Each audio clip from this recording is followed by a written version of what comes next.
और कॉलेज के समय से ही मुझे इन चीज़ों से थोड़ा लगाव रहा, तो कुछ कुछ पंक्तियाँ लिखनी शुरू की।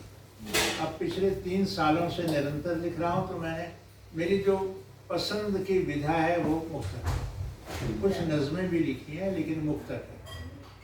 मुझे वैसे व्याकरण का ज्ञान है, विज्ञान का विद्यार्थी रहा, विज्ञान पढ़ाता रहा, तो मुझे कुछ ऐसा नहीं है कि जितनी भी आपकी विधाएं हैं, मात्राएं हैं, वज़न है, बहर है, ये सब चीज़ें मेरे दिमाग में बहुत कम बैठती हैं। लेकिन फिर भी प्रयास करता हूँ। कुछ आपको 2-4 मुक्तक सुनाना चाहूँगा। मैंने पढ़ा नहीं व्याकरण और रची नहीं परिभाषाएं। मैंने पढ़ा नहीं व्याकरण और रची नहीं परिभाषाएं, लेकिन कविता मेरे मन के एहसासों में रहती है। मैं अनपढ़ हूँ, अनगढ़ हूँ तेरी अदब की दुनिया में, लेकिन कविता मेरे दिल की धड़कन और सांसों में। आँखों के दीवाने तो नजरों की हलचल में रहते हैं। आँखों के दीवाने तो नजरों की हलचल में रहते हैं। जिनके दिल में प्यार बसा हो वो सबके दिल में रहते हैं। जिनके दिल में प्यार बसा हो वो सबके दिल में रहते हैं। कोई साकी का दीवाना तो कोई पैमाने का, कोई साकी का दीवाना तो कोई पैमाने का। हम लफ्ज़ों के दीवाने अदब की महफिल में।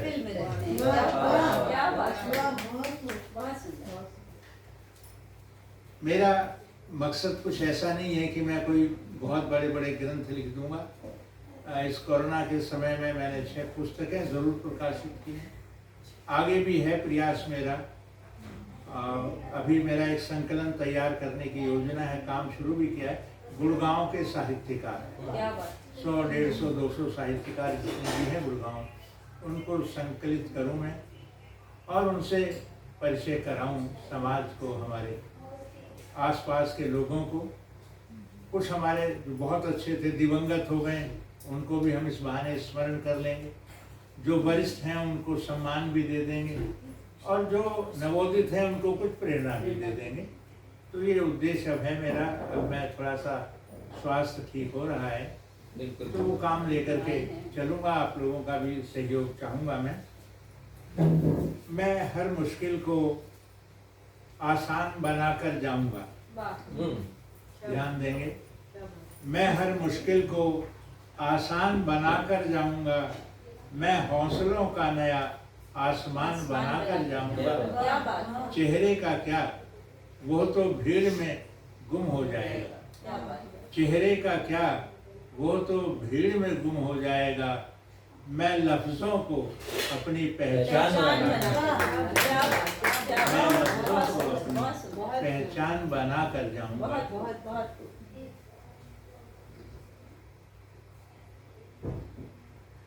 कुछ मैं ज़्यादातर प्रयास मेरा रहता है जो सामयिक, जो सामाजिक विषमताएं और सब चीज़ें आती हैं नज़र में, तो मैं उन्हीं पे लिखने का प्रयास करता हूँ।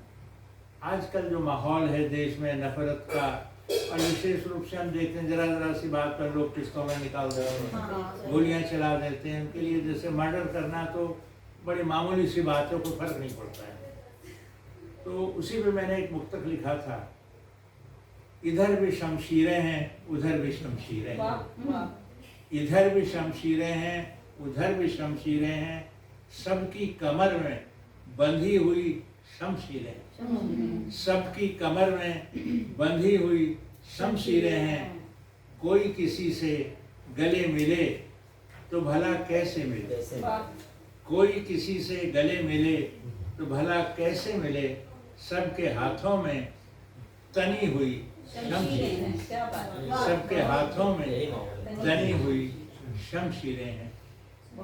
और एक मुक्तक देखिए, शाख से टूटकर पत्ते बिखर जाएंगे, शाख से टूटकर पत्ते बिखर जाएंगे, कुछ इधर जाएंगे कुछ उधर जाएंगे, जिंदा हैं तो दिख रहे आपके साथ, कल की किसे खबर किधर जाएंगे, कल की किसे खबर किधर जाएंगे। बहारें मिली तो जिंदगी सरल हो गई, बहारें मिली तो जिंदगी सरल हो गई, खुशी मिली तो आँख सजल हो गई। यूं तो गीत छंद मुक्तक बहुत लिखे मैंने, यूं तो गीत छंद मुक्तक बहुत लिखे मैंने, आप मिले तो ये जिंदगी नवल, आप मिले तो ये जिंदगी नवल हो गई। और देखिए मैंने किस तरह से जिंदगी को देखा है।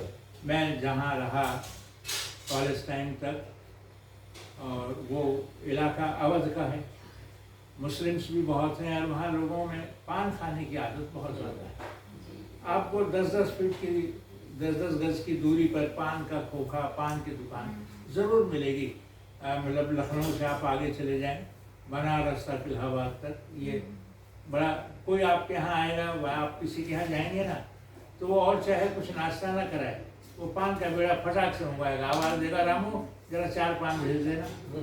तो वहाँ एक आदत है।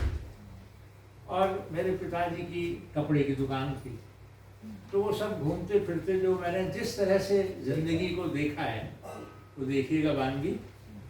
कत्था चूना सुपारी और किमाम सी है जिंदगी, कत्था चूना सुपारी और किमाम सी है जिंदगी, इत्र और फूले लगा के गुलफाम सी है जिंदगी। शोहदे, नेता, बाबू, लाला जी सब यहाँ मिलेंगे। शोहदे, नेता, बाबू और लाला जी सब यहाँ मिलेंगे। चौराहे पर सजी हुई एक पान की दुकान सी है जिंदगी। और इसी से मिलता जुलता, रंग बिरंगे से सजे कपड़ों के थान सी है जिंदगी, रंग बिरंगे सजे कपड़ों के थान सी है जिंदगी। कुछ यहाँ कुछ वहाँ बिखरे हुए सामान सी है जिंदगी। सब कुछ उलट पुलट सर हिला के चल दिए वो। जैसे कोई कस्टमर आता है, लाला जी दिखाना, वो दिखाना, वो दिखाना, और फिर कह देता नहीं, कुछ पसंद नहीं। तो वही बात मैंने कहने की कोशिश की है, सब कुछ उलट पलट सिर हिला के चल दिए वो, कुछ नहीं बस बजाजे की एक दुकान सी है। और देखिए आदमी की जो हैसियत है वो मैंने इन 4 पंक्तियों में कहने की कोशिश की है। दुनियाए फानी में तेरा मेरा की बात क्या, ये नश्वर है दुनिया फानी। दुनियाए फानी में तेरा मेरा की बात क्या, मौत की चौसर पर जिंदगी की बिसात क्या। दुनियाए फानी में तेरा मेरा की बात क्या, मौत की चौसर पर जिंदगी की बिसात क्या। 2 गज कफन, लकड़ियां और मुट्ठी भर राख, 2 गज कफन, चंद लकड़ियां और मुट्ठी भर राख, इससे अधिक एक आदमी की औकात, इससे अधिक एक आदमी की औकात क्या। और एक मुक्तक देखिए, मैंने आंखों में सपनों को पलते देखा है, मैंने आंखों में सपनों को पलते देखा है, अपनों को ही अपनों को छलते देखा है। कब कैसे बदली दुनिया देखा है तुमने, मैंने तो इन आँखों से वक्त बदलते देखा, मैंने तो इन आँखों से वक्त बदलते देखा है। और मैं एक आध छोटे छोटे से आपको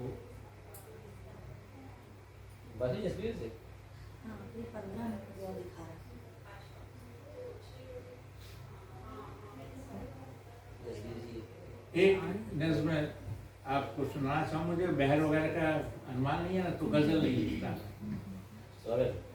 जाते जाते वो मेरी आँखों में दर्द हो गया, जाते जाते वो मेरी आँखों में दर्द हो गया, जिसको चाहा वो किसी और का हो गया।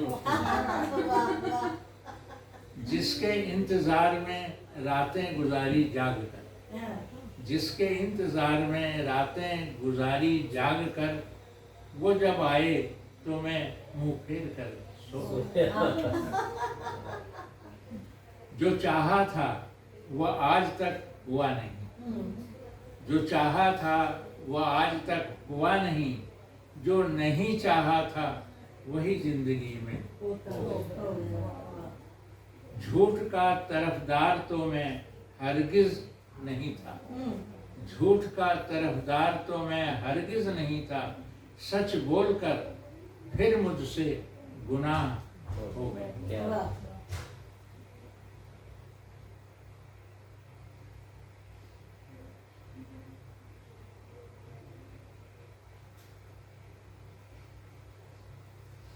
अब और देख लीजिए, थोड़ा बहुत और सुनाना है। एक और सुना दीजिए, फिर सबको एक और कर लेते हैं, जब तक जसवीर भी आ जाएगी। बस फिर लगाते हैं। चलिए एक और देखिए। राजनीति में देखो कैसे कैसे किरदार मिले, राजनीति में देखो कैसे कैसे किरदार मिले, झूठ बोलने वाले ही सच्चों के सरदार मिले। कहते थे दिल्ली बदली है अब देश बदल देंगे, कहते थे दिल्ली बदली है अब देश बदल देंगे, उनके खाते में ही सबसे ज्यादा भ्रष्टाचार है। खुद को राणा प्रताप का वंशज बतलाते थे जो, खुद को राणा प्रताप का वंशज बतलाते थे जो, एक दिन मुगलों के संग करते रोजा इफ्तार मिले। तिलक लगाकर मंदिर मंदिर जय श्री राम बुलाते, तिलक लगाकर मंदिर मंदिर जय श्री राम मिले, वो ही एक मस्जिद में पहने टोपी जालीदार मिली। खाते हैं और गुर्राते हैं, सबको आंख दिखाते हैं, खाते हैं गुर्राते हैं और सबको आंख दिखाते हैं, बेईमान ही देखो सच्चाई के ठेकेदार। बहुत बहुत धन्यवाद, आपने सुना, मुझे इसलिए आपका आभार। आपका कितना बोला?